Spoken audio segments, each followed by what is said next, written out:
Catholic Television Network.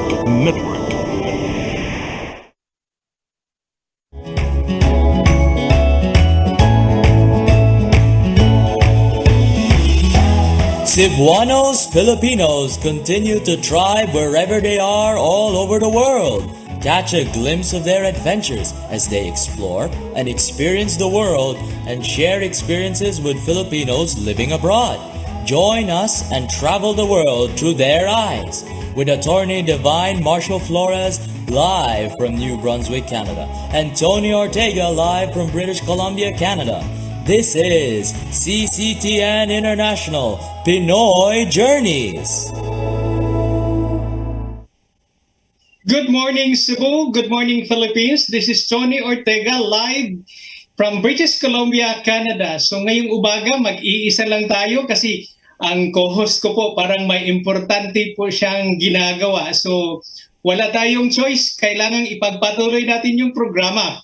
Pero bago tayo magpapatuloy sa programang ito, nais ko po lang ipaalam na yung guest po natin ngayon, she cannot understand Bisaya, but she's one of the most accomplished Filipino individual abroad, especially here in British Columbia.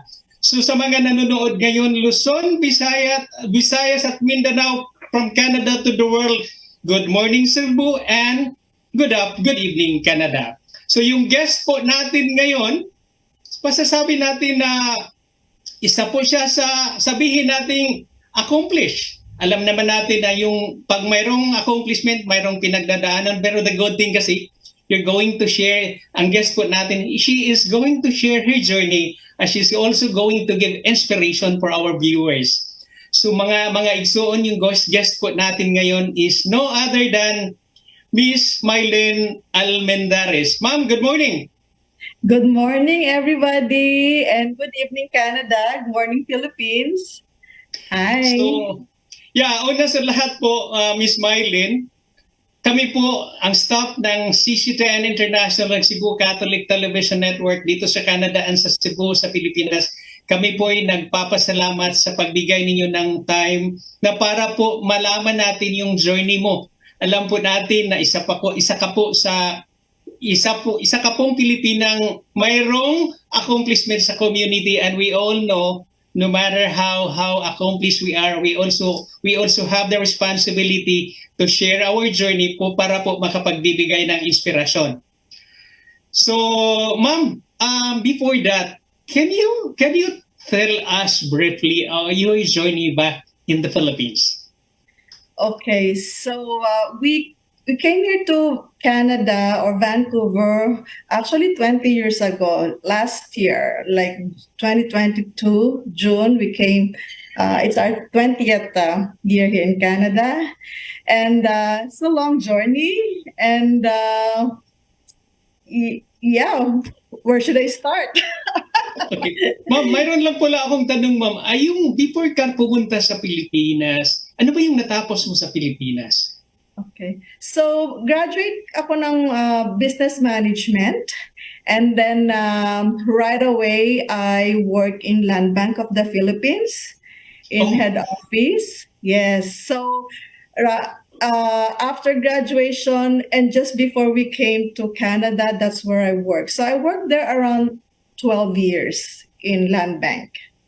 Land Bank. Speaking of Land Bank, ma'am, isa po kami sa kliyente ng Land Bank of the Philippines na Pinalosayo branch ng Cebu before. Yes, So, Land Bank is huge, yeah. So, ang pagpunta mo dito, ma'am, anong pathways ka? Anong pathway ang nakuha mo? So that time, meron pang program ng government. It's called, what is it called? Independent immigrant. I think that's the name, independent immigrant, meaning we came here, we have no jobs waiting for us. It's a pointing system about our education, experience, training, and age, and money. Because they said you need to have money to come here. Because the program, it's like for the next, once you arrive here, for the next 3 to 6 months, you can survive with your money. Government will not gonna help you. you look for a job. So that's the program. So ang independent category siya. Kaiba ba 'yun sa federal skill? Oh, federal skill. Federal skill. Yeah. Yeah, I kasi be- po yeah. yung based on your qualification, parang federal skill program ka, pero ang federal skill ngayon, I don't know if it's still going, kung pinaano ba, kasi ito yung mga bigatan pong qualification sa ibang bansa, that falls for federal skill worker, pero you belong to the management, so I think nabilong ka nga sa independent immigrant. So Yeah. pagpunta ninyo dito, ma'am, may asawa ka na? Yes, actually. Yeah. So yeah, I actually have 2 kids when we came here. So my eldest, she was 7 years old, and then my youngest that time, my second one, is 2 years old. And and then I have another baby here. So I have 3 girls right now. So I have 3 girls. Yeah. And my husband, we met in land bank too. So Nagtatrabaho din siya sa land bank.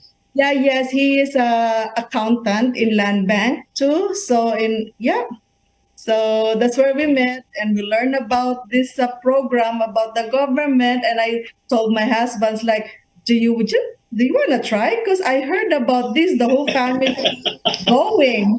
Because my idea of Filipino going abroad, it's always OFW. Because in my family, I have a lot of relatives, OFW, and meaning separated ka sa family mo, right? So when I heard about independent immigrant and everybody, all of us can go, I was like, I think this is it. Let's try this. And then I did the pointing system. I was like, we pretty much qualified easily. So after a year, we're here. Just less than a year, actually. Yeah, we're here. So, ma'am, yung pagpunta mo dito, inisip mo ba na dito na ba ako or babalik pa ako? Yes. Actually, I was right away, nag-apply kami ng early retirement, me and my husband. We sold all our property, all cars, like, bye-bye Philippines. Sa anong probinsya ka po galing? Wala ako talagang province. I was born in Montalban, Rizal, but I pretty much grew up in Pasig. And yeah, that's about it. Yeah. So the same your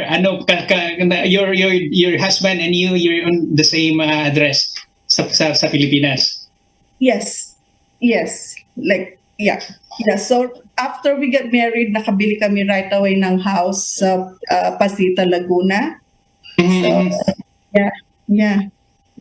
Ma'am, nagiging curious po ako kasi po looking back sa Pilipinas, if you work in the bank, meaning you belong to the high end in the society, if I have to say it. Then pagpunta mo dito, anong first impression mo at saka anong season ka dumating? Fall, winter, or summer? So dumating kami summer.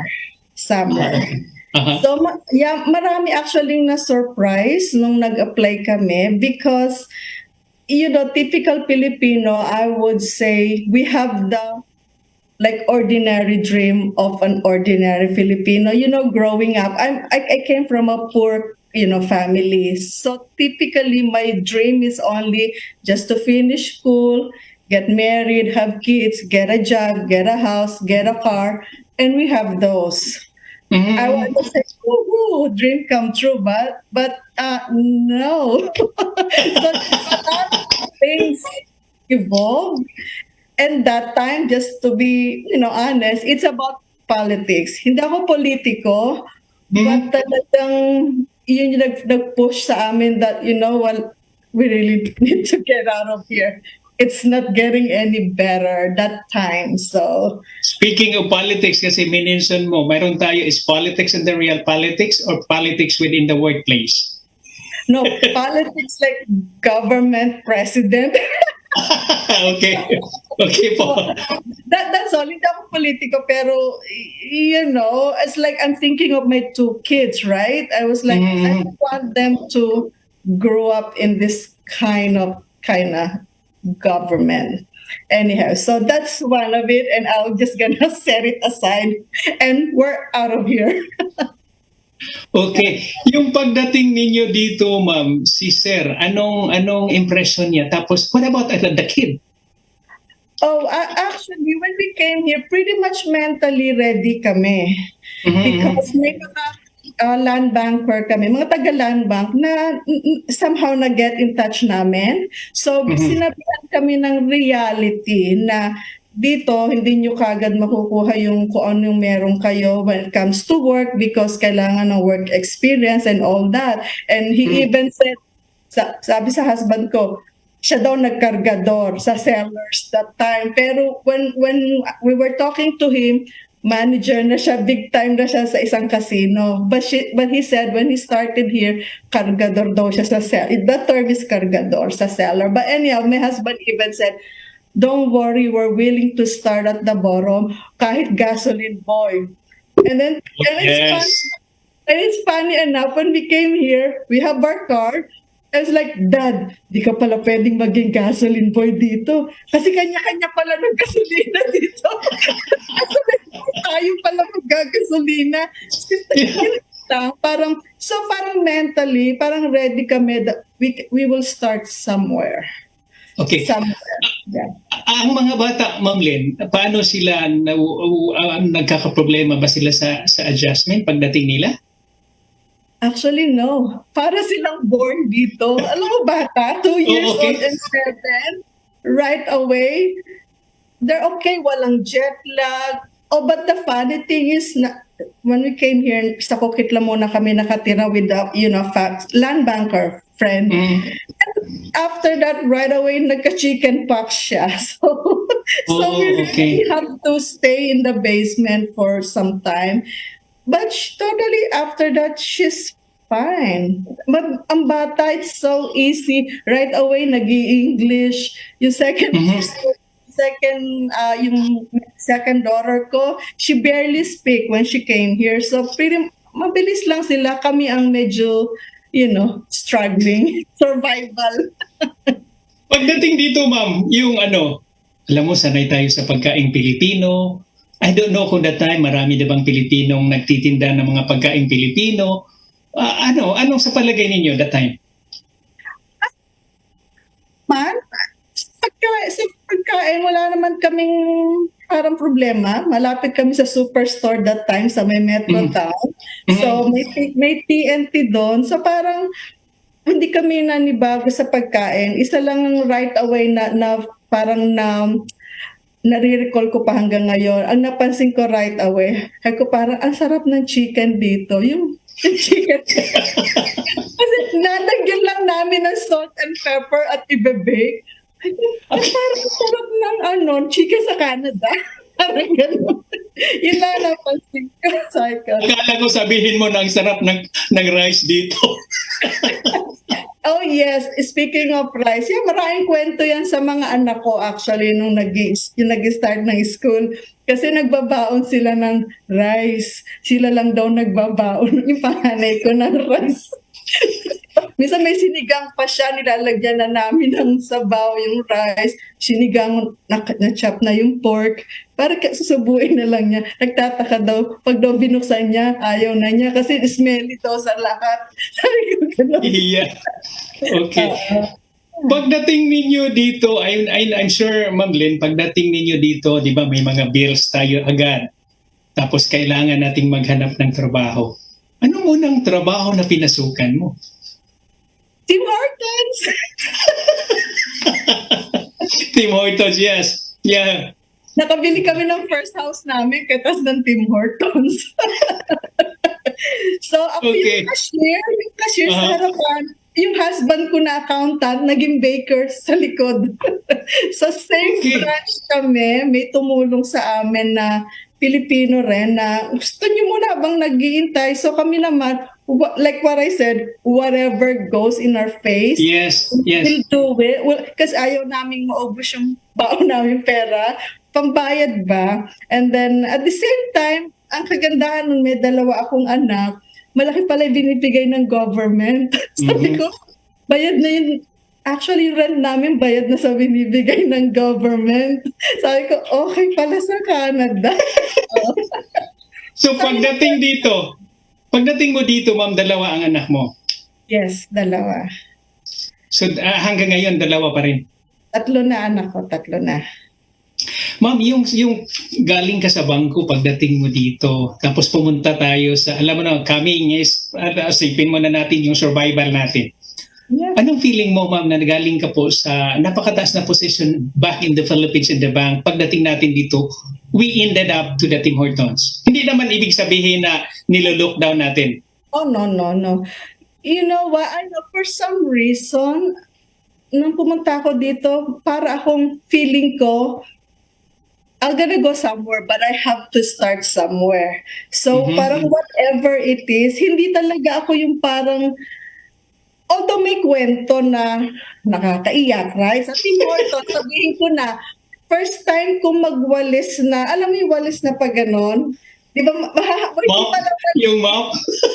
may walis siya na parang sa witch, yung ganon. First time kong humawak nun, tumutululuha ko. Yung first time kong nag-map ng dining ng Tim Hortons, sa North Van pa to ha, sa Burnaby naka sa North Van. First time kong mag-map, tulur, pero syempre ako nagpapakita, sabi ng arte ko naman, you know. So, first time ko magtapon ng basura, ang bigat-bigat ng mga coffee na filter na basa.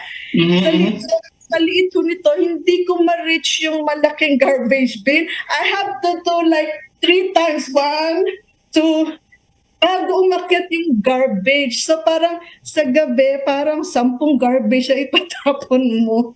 Ganon. Parang sabi ko, oh my gosh, you know. Pero naisip mo ba, Ma'am Mylen, na yung kahirapan na dinaanan natin, it's not only for Filipinos, it's for everybody na doon pumunta sa Canada? I wanna say our batch, kasi independent immigrant, when you come here, walang job. Unlike kasi ngayon, di ba, kailangan may job offer, nagko-commensurate na sa qualification mo from other country. It's easier, I guess, for them dahil right away may job. Pero yung batch namin, independent immigrant. But I have talked to other Filipino who came here earlier than us. They, like mga nurse sa atin, ini-interview ko rin sila eh. Paano kayo nagpunta sa Canada? Anong pathway nyo? So sabi nila, nagpunta daw sila yung hospital somewhere, nagpunta sa Philippines na naghahanap ng mga nurse. So sila yung first batch noon ng mga Pilipino na they're doing good right now, but that's their way right away, nurses sila. That's why they're doing really good. So I ask questions then sa mga older generation. And then, so yung batch namin, independent immigrant, it's different. Like, you have to have money. So, yeah. Wow. So, pagdating dito, ma'am, pinagdaanan mo, hindi ka ba nagsi-self-pity doon that time? I cried, pero hindi ako nagsa-self-pity. I guess I'm just human, pero pati mga anak ko, inano ko na, kasi sanay sila sa mga yaya, right? Wala si ate dito, wala si ate, you have to clean. So at the early age ng mga anak ko, tinuruan ko sila ng household chores. 7-year-old nagba-vacuum. So lumaki sila hanggang ngayon, they know how to work around the house. So that's why I'm really glad on that part. They helped me and somehow yung 2-year-old ko, I guess nararamdaman niya kahit baby siya na we have a situation in the family, right? Hindi siya yung maligalig na bata. So mag-isa natuto siyang mag-English sa Barneys kasi nag-work ako sa umaga, graveyard naman yung husband ko para palitan kami. So, husband ko sa baking sa Tim Hortons, natutulog siya, nag-iisa yung 2 years old ko. So, she fed herself, homo, malamig from the fridge. Alam niya yung lahat. So, tutulog na siya sa sarili niya. Di niya gigisingin ng daddy niya. So, somehow naramdaman niya siguro at an early age that, we need help. So, Wow. yeah. Wow. Ma'am, yung sa trabaho mo sa Tim Hortons, we need to admit the fact ba na pag maraming Pilipinong katrabaho, minsan ang maganda rin, mag-iba. Did you experience parang racism sa other nationality, or mayroon ka bang bad experience sa kapwa mo Pilipino na katrabaho mo rin dito? Oh my God. Okay, short answer, yes. Oh, Yes, okay. but I don't wanna elaborate. I Yes, think yes. that is the worst part of my life dito sa Canada namin. How those Filipino treated us. So, ganito lang, let's put it this way. Nung ko lang napatunayan na may namamatay pala talaga sa inggit. Okay. Because after a week, sa Tim Hortons, na-promote ako agad supervisor after a week. Oh. Nako, lahat sila. What? Tapos ang style ko pa nung pumapasok ko sa Tim Hortons, ang style ko, feeling mo sa bangko ako pupunta, yung well done ako. Because I'm used to it, right? Because you're used to it. Oo, well done ako. And then they think, who are you? Like, we're all just, Tim Hortons worker. You're not any different. So, marami. I can tell you the story privately. Anyway, alam ko po na yung nagkakilala tayo, Miss Mylen, matagal na tayong nagkakilala. I know ko po na isa ka pang ngayon isabihin na natin nang doon ka na sa taas. So, but I know na before mo naakyat yan, meron tayong pinagdaanan. Nag-school ka ba? Oh yes, alam mo naman dito sa Vancouver. Actually, after Tim Hortons, I really didn't stay very long in Tim Hortons because I'm still trying to figure out ano gusto kong gawin ko. At that time, I know ayoko na rin mag-bank. Ayoko na rin sa bank.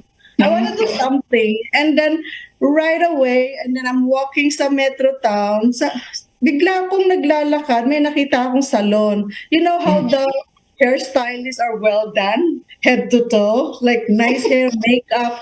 Like, oh my God, that's me. So, and then at the same time, na-realize ko, by the way, I know how to do that. I know how to do hair. Like, I know how to cut hair, color, perm. I've been doing that in the Philippines, just my talent. And then I do makeup. I do weddings in the Philippines.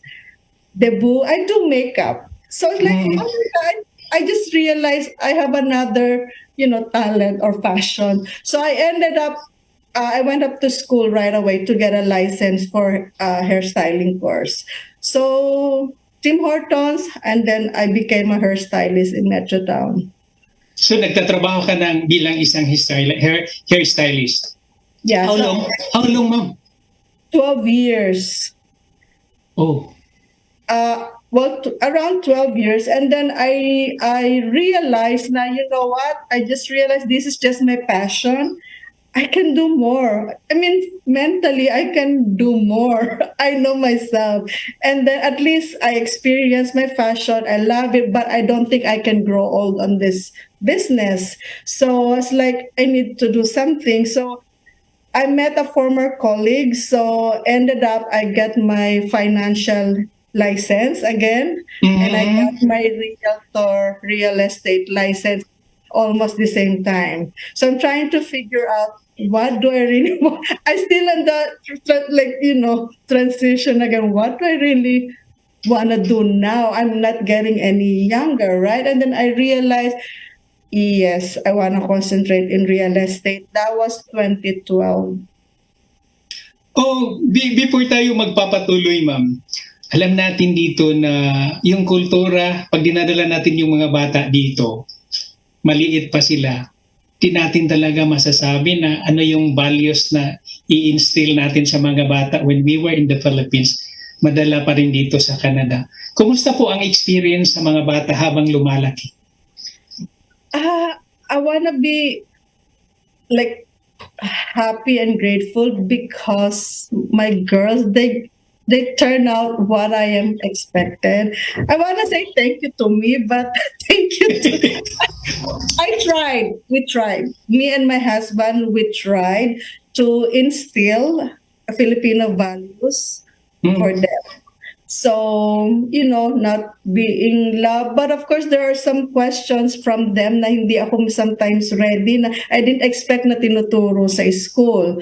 So, yeah, for example, high school, my eldest daughter, grade 8, and she told me that, Mom, there is a condom in the Yes, bathroom. yes. I was like, what? Who needs it in high school? Because my thinking of high school is when I am in high school. So I was like, oh my God. And then, so I kind of have culture shock on that. There's a condom. And then when I work in the salon too, nagka-culture shock ako dahil mga younger people, they do the waxing and all that down there. And I was like, what's happening? Because like my coworker said, you have no idea really. It's like, I have no idea really what's going on. Why do they wax that they're like in high school? Who's looking? And then eventually, those side of the thing that dun ako nagka-culture shock. I would say, about relationship. Yeah, yung mga ganong part. And then how they smoke, they drink. So once I learn something from outside, right away I go to my kids. And then I tell them, if you want to drink, you smoke, what's the consequences and all that. So they listen. Sometimes they're really annoyed because they say, Mom, you said that gazillion times. I was like, I just want to say it over and over because you might forget. So thank goodness. And then my middle one, while she's growing, she ended up very involved in the church. So I was like, Lord, I'm not worried kahit midnight siya umuwi. I know where she at.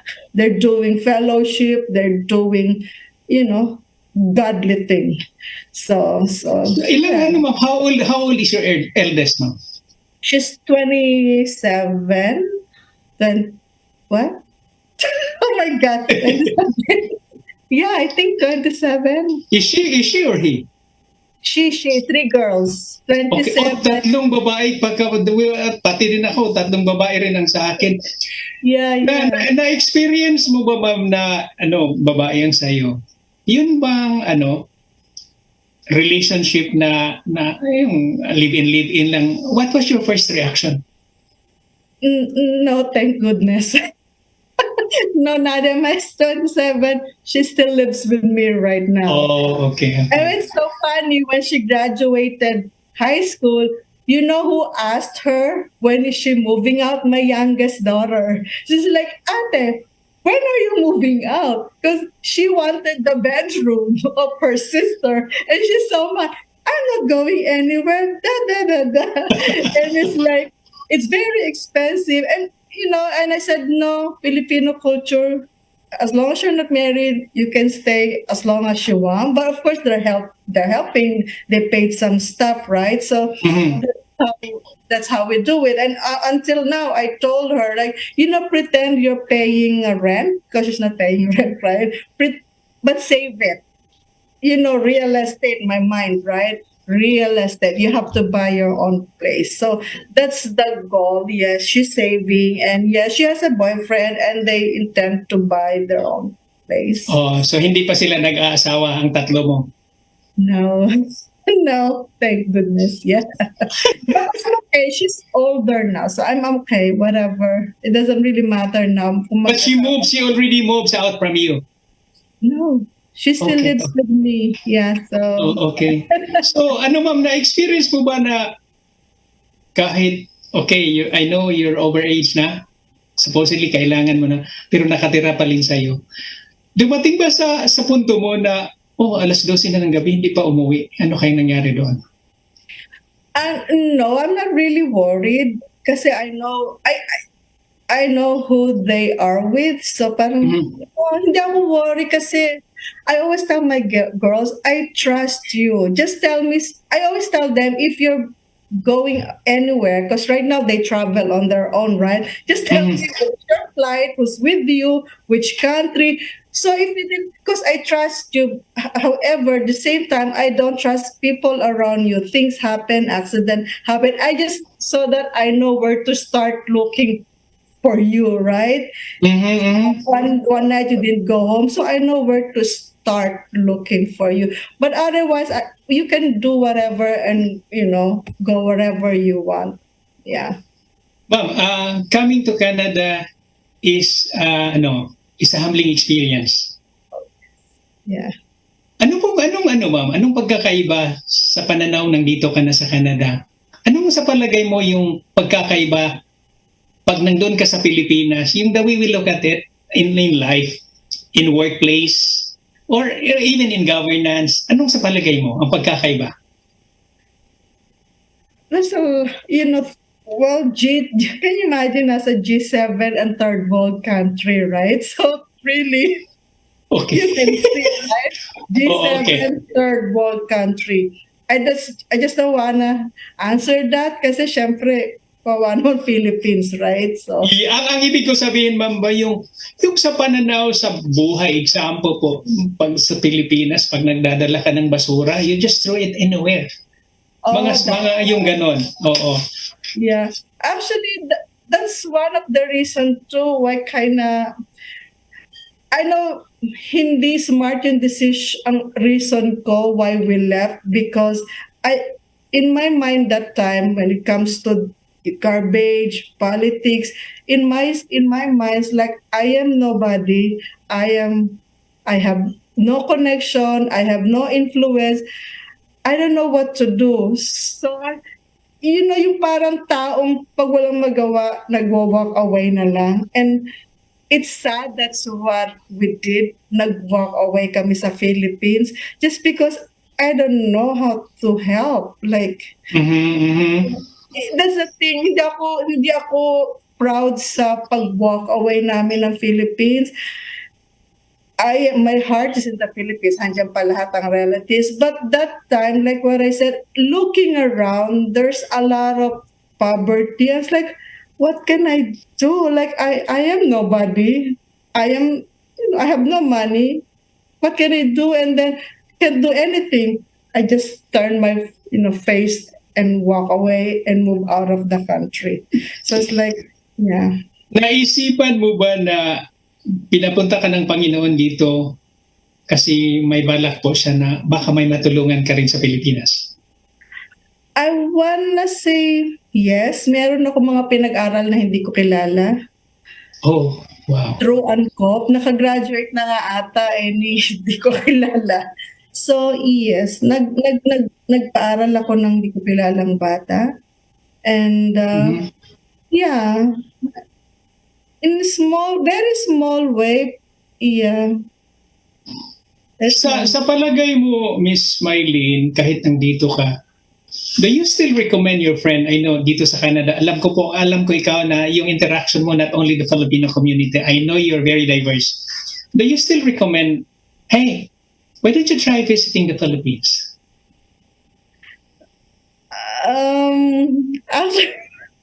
Actually, yeah, few of my colleagues, it's like, we want to go there. And I was like, and I'm thinking twice what to say. I don't want to say bad things about Philippines. At the same time, I know them. It's like, well, don't stay in Manila if you hate traffic. So go somewhere else. Actually say, go to Cebu. I actually say that. Because I know thank you. It's kind of, because Vancouver is like Cebu. That's how I look at it. Like, you know how Toronto is Manila. Vancouver is Cebu. So I said, go to Cebu. but I don't speak the language. They speak English there. I don't understand their language. And I explained we have a lot of dialect. So I said, I don't understand their language, but English is a common language to everyone. So go there. So, yeah. Wow, thank you. Kasi ako po, kahit nandito ko sa Canada, sinabi nila, oh yes, I am, nandito ako sa Canada, but I still love recommending people, why don't you try going back to the Philippines? Travel the Philippines, that's it. Now, going forward, ma'am, paano po yung yung spirituality natin? I know na may ups and down tayo, minsan, di tayo na ako experience ko, hindi ako nakapagsiban Sunday kasi I need to go to work. So mayroon ka bang experiences na at saka yung involvement mo sa church? Yes, when we came here, yeah, we do attend church when we just came here. Filipino thing, we go to church even though we're the Philippines. Sunday, it's kind of like an obligation. But and then when we came here, we did the same thing, and then somehow we stopped because nagwo-work na rin kami sa weekend, and then alam mo naman tayo, di ba, weekend ang trabaho that time, so surviving ka, and then na-stop, di kami nakapunta ng church, and then after years, me and my husband were like laying down, like, you know what? Because we're kind of okay na that time, like we have few things, so it's like, but there's something missing. So that's yung realization namin na we should go back to church. Parang na-miss namin. So we attend again the church, and then I said, I think this is not enough either. I want to do something else in my involvement. So we ended up actually in 2012 na nag-join kami ng mga couples for Christ and all that. So that's our starting point to go back, and true enough, once you are looking and trying to find him, things is like lahat ng pagsubok, susubukin ka talaga. Parang sinabi ng devil na, bumabalik ka, pues, eto ang gagawin ko sa'yo. Parang na-lay off yung husband ko 2 beses. That time na nagtatry kaming bumalik, na-lay off siya, nagka-problema ako dun sa salon ko, na sa pinagtatrabaho, dahil nalaman nilang nag-aaral ako that time. Nag-aaral ako. So pag nasa salon ako, nilagyan ko ng cover yung book ko kasi nag-aaral ako pag walang client. Ayaw nilang nag-aaral ka. So sabi ko, ang nangyari is sinubok din kami ni Lord that time na hindi ako binigyan ng client sa salon. And I was like, tumawag sa husband ko, Dad, nalaman nila may nagkakalat na nag-aaral daw ako. Talaga nag-aaral ako pero hindi ko sinasabi. Kasi I know the owner, pag nalaman niyang kasi nangyari sa kasama ko na nag-aral ng nursing, hindi binigyan ng client. Kaya nagtago ako. Pero nagbabasa ako dahil kailangan ko mag-aral. Dito hindi kasi yung para school bukol. Talaga aral. Talagang mga ganyan-ganyan libro binabasa ko kaya lumapo ng todo mata ko. But anyhow, so hindi ako binigyan ng client. Ended up, wala pa akong license. Hindi ako binibigyan ng client. Yun yung time na nagre-reach out kami kay Lord. Mga pagsubok. Paano sabi namin, you know what? Umiiyak kami parehong asawa. Lalo kaming magkakapit sa'yo dahil saan pa kami kakapit? Wala siyang work. Wala akong client, nag-aaral ako, may mortgage kami. I was like, oh my gosh, sabi ko mag-i-start ako ng career ko ng real estate. Paano ako makakabenta pag nalaman ng binenta ko tong bahay ko? Dahil nawalan kami ng trabaho. Sabi ko, just lahat ng pagsubok. Sabi ko. So dumating kayo dito, ma'am? Anong taon ka dumating, ma'am? 2002. Oh, okay. So nagiging curious ako sa iyo sa totoo lang kasi po sa pagkakaalam ko, I just only know for now yung na mention mo. Sa pagkakalam ko kasi, nandoon ka na sa top in the community na sabihin ko kasi you're very accomplished. Paano yun nangyari, ma'am? Kasi may mga awards ka na. How did you start sa realtor? Sa realty?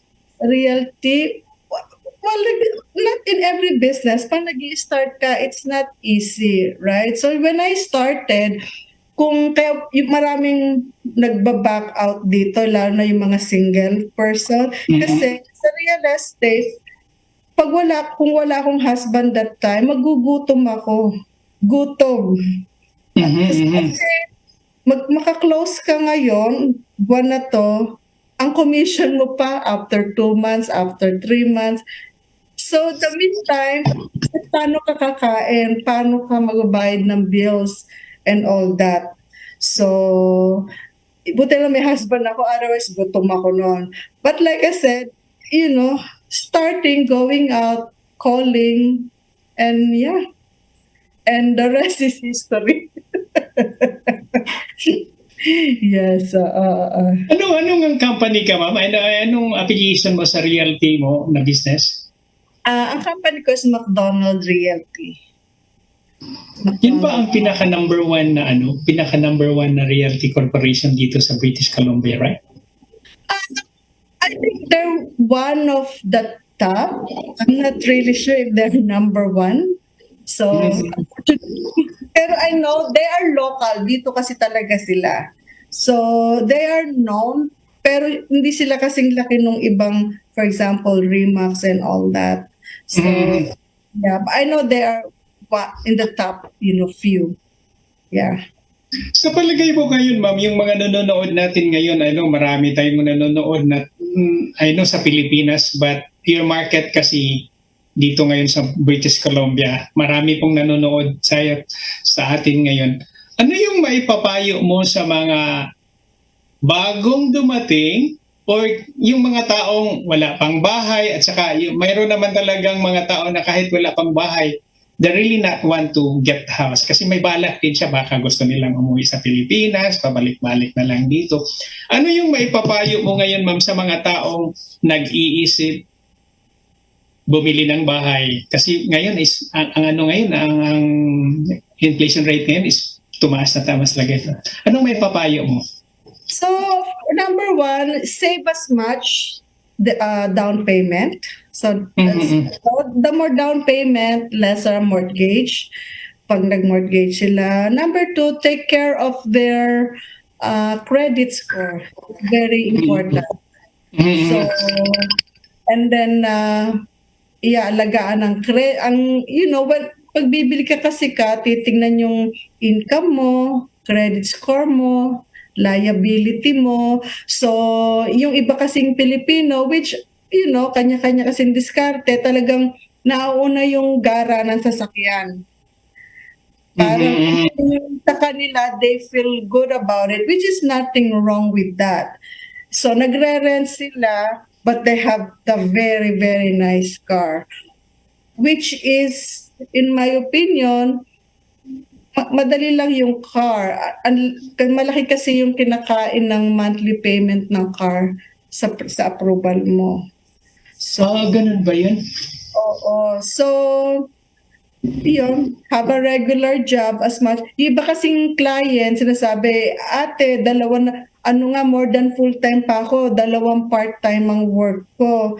So, ang part-time, ang mga lender, gusto nila at least 2 years ka. So,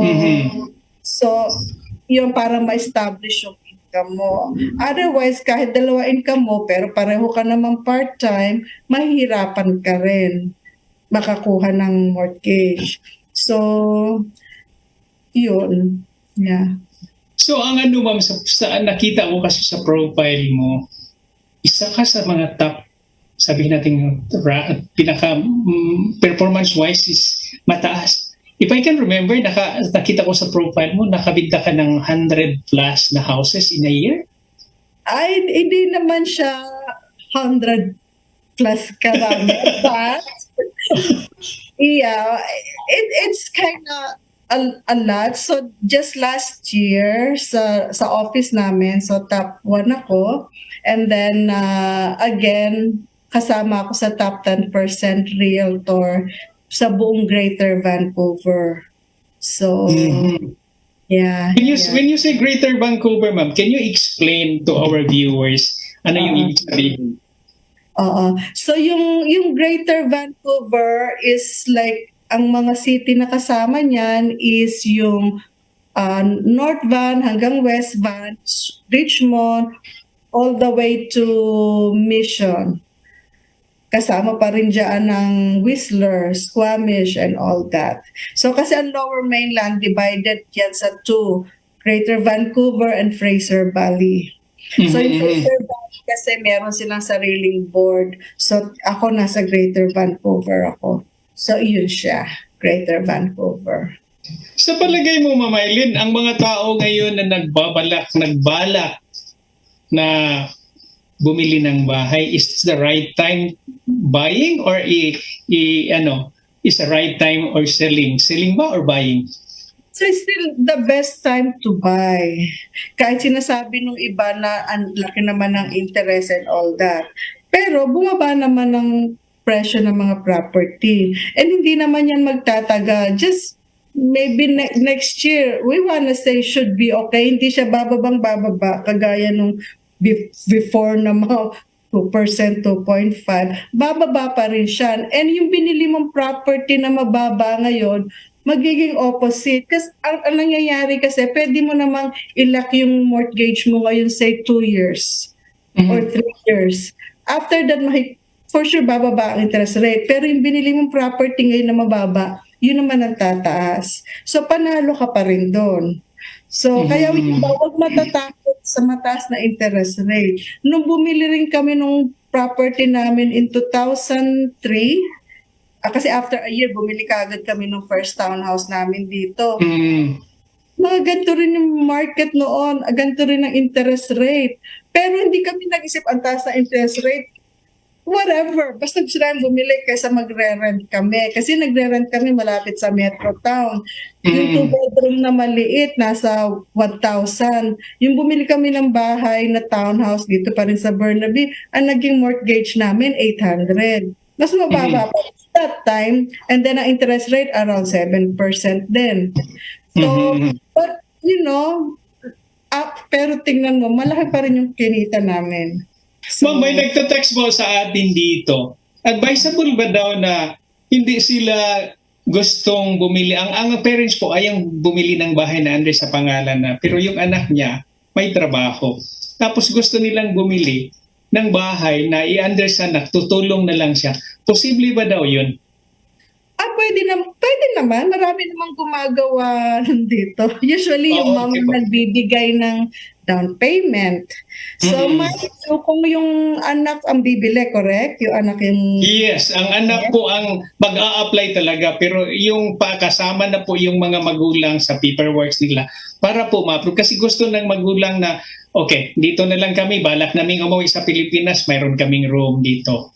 Yes. So, dalawang option. Kung kaya nung anak na on her own na, kasi like, remember, I told you na ako, ang checkin doon sa applicant na purchaser is yung income, debt, credit score, right? So, kung okay naman yung anak by herself or by himself, kulang lang down payment, pwedeng ibigay nung mom or parents, okay na yon. Now, kung ang situation naman is isa lang yung sa mortgage, hindi kaya, mababa ang pre-approval, pwedeng kung nagwo-work pa yung parents, pwede siya sumama sa mortgage kung nagwo-work pa sila. So, para tumaas yung pre-approval naman. Okay. Ma'am, bakit ba ay ang interest rate ngayon is nagiging 4.5, right? Sa mortgage? Yeah, around there, plus prime, yes. It's, actually, before that, trabaho yan ng mortgage broker. So, Okay. Yeah, I understand. Yeah. Yes. So, ganun talaga ang ginagawa ng government to control yung economy natin, right? So, para bumagal yung, kasi di ba marami masyado bumibili, ang labas ng pera, labas ng labas. So that one way na i-control nila yung purchasing ng mga tao. Parang steady muna kayo, control ang economy. So, yeah. So ang ibig mo sabihin, Mylen, pag ang tao po ang bumili ng property, coordinated kayo ng mortgage broker at ikaw? Yes, correct. So pagbili ng bahay dito, bali teamwork tayong tatlo. So yung purchaser, mortgage broker, kung sino yung maghahanap ng lender for her, and then ako naman realtor, ako yung maghahanap ng bahay. So teamwork kaming tatlo or tayong tatlo. So yan. Kunyari po ma'am, ako may property. Can I not sell without realtor?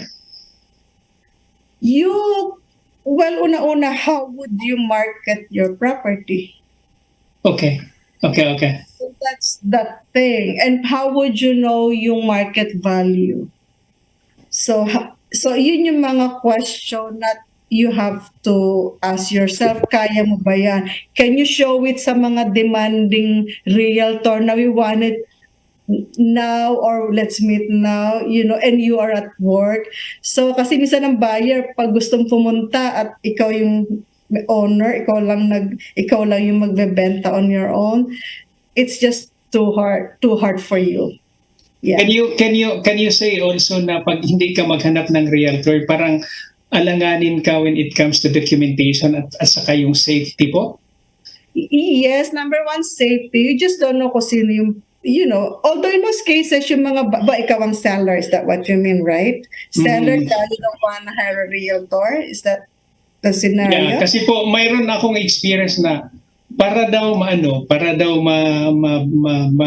medyo tumaas, pwede ba daw hindi idaan sa realtor? Sabi ko naman, I think it's not advisable. You really have to go to the realtor. Napag-isipan nga kita.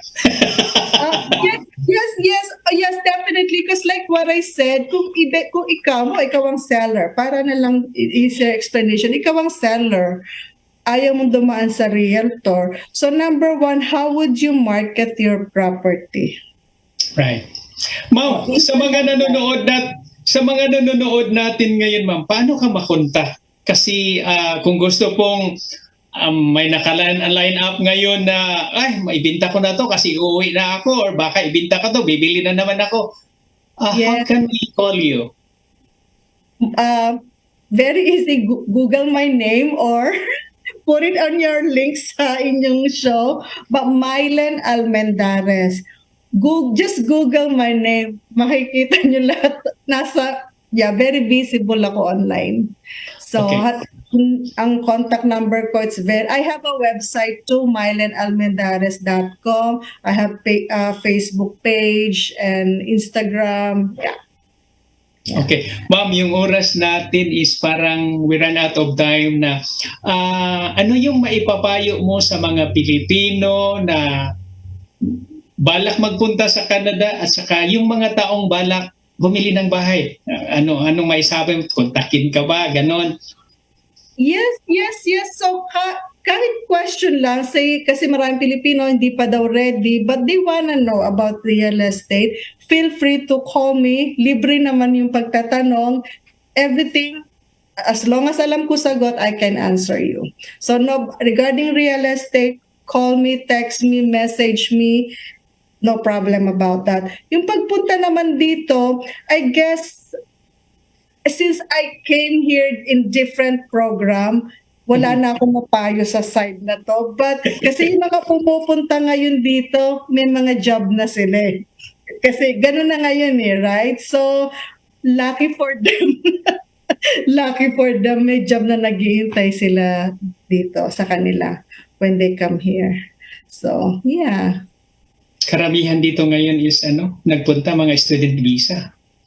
Yes, yeah. I think that's the easiest way now to come here. I have a lot of clients na bumili na they started as student.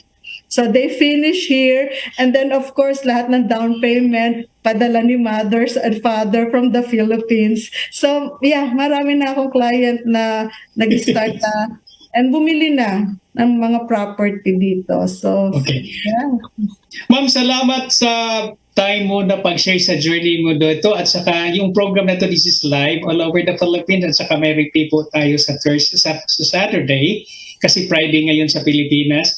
So ano yung parting words mo, ma'am, sa mga nanonood ngayon? So, parting words ko is, wherever we are pa rin, always ako very thankful. So, kung meron, wala, we live every day, we wake up every day. Just be thankful, be positive. So, ako, wala sa vocabulary ko ngayon yung stress. Ginetreat ko na yan. I always tell to myself, life is too short. Just, do whatever will make you happy as long as you don't hurt any other people. And those people na you think give you a heartache, just unfollow them, leave them alone. Don't even look at them. Like, there's no way ganyan na ako kabilis. Pag feeling ko negative dating sa akin, wala na muna sila. Kasi, in realization after this COVID, talagang life is too short. You just don't know. Be thankful, grateful, and, just be kind and smile. That's it. Yeah. Okay, thank you, Ma'am Mylen. Again, ma'am, salamat. At I know kilalang-kilala na kita sa community at in behalf po sa CCTN at saka sa community where I am involved. Ako po'y nagpapasalamat na nakilala kita at saka maraming salamat sa support po sa ginagawa naming mga event dito sa Vancouver. So sa mga... And teka, one more thing. I just want to take this opportunity to thank you too sa mga contribution mo because I've known a lot of community here pero ikaw lang yung something na merong natayo. And I'm really happy for that. Na may nakita kaming structure. So I'm very thankful din sa'yo. Yeah. Salamat, ma'am, pero sabihin na natin na it's the community who help. We're just driving.